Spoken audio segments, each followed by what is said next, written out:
Live from Singapore, now on BBC News Asia Business Report.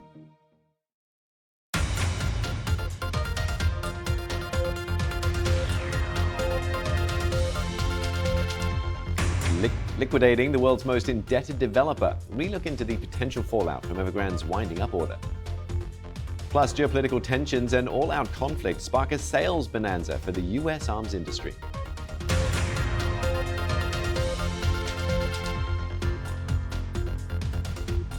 Hello and welcome to Asia Business Report. I'm Steve Lai.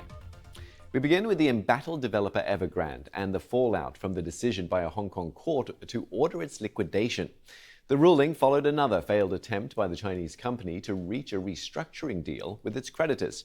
It is unclear if the Hong Kong court order will be recognized by Beijing. Evergrande is headquartered in China's Guangdong province, but the shares of the company are listed on the Hong Kong Stock Exchange. Let's take a closer look at the unfolding crisis with Hong Kong-based debt analyst Jackson Chan.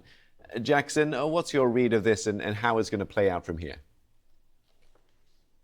Hi. So China Evergrande is one of the most heavily indebted developers in the world.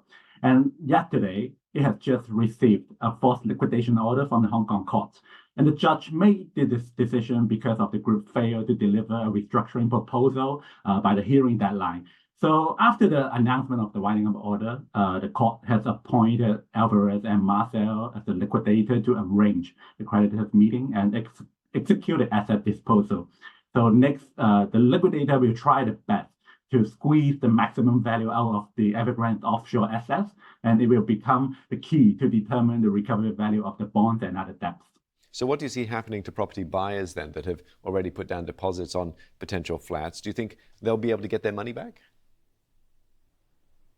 I think that for the major debt holder, apart from the secure lender, the USD bondholder should be the one with highest seniority among the offshore creditors.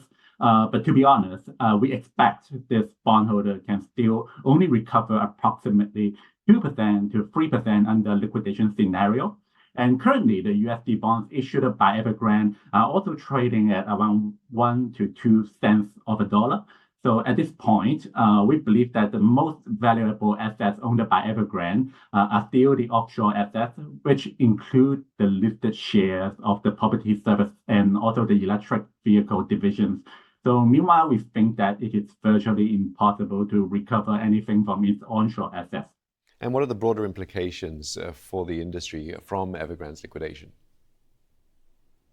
Evergrande is the first large developer that is ordered by the court to liquidate. So if we look at the previous example, we also saw that the government between Hong Kong and mainland China has some mutual recognition for insolvency proceedings. So in theory, the liquidators from Hong Kong should be able to apply to mainland court for recognition of the Hong Kong debt, of the Hong Kong order.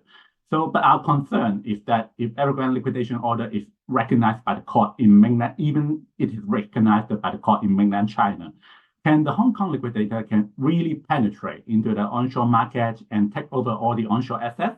So we think it may not be an easy task because of the size and impact of the group. It's probably too big this time compared to all the other developers. And just speaking of other developers, just quickly, do you see other developers also falling foul of the similar sort of situation that Evergrande are in? Yes, quite a lot. We saw a lot of different developers are falling out, but Evergrande's situation is a little bit different because actually China, mainland China government is very focused on Evergrande, and it even say that it has an opinion on Evergrande, is watching it more closely than the other developers. And the Chinese authorities have also detained most of the top management of Evergrande Group.